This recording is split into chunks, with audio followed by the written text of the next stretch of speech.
Welcome to Kerboodle and your Oxford International Computing course. Let's explore your Year 7 student book and the adaptive learning pathway that's found in your Assessment tab.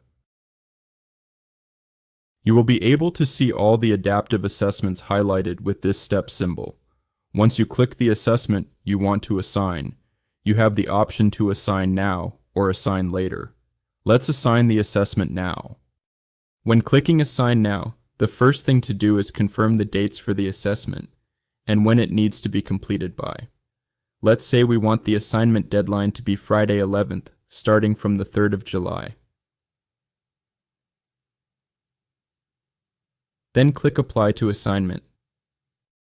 Now confirm who will be taking the assessment in the Set Students section. This could be an entire class or an entire year group, such as Year 8.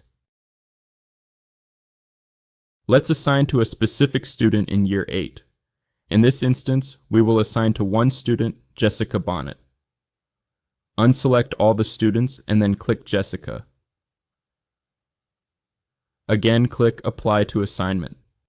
Applying to assignment will send you back to the assignment basket, giving you a final confirmation of the dates to complete the test and who you are assigning the test to.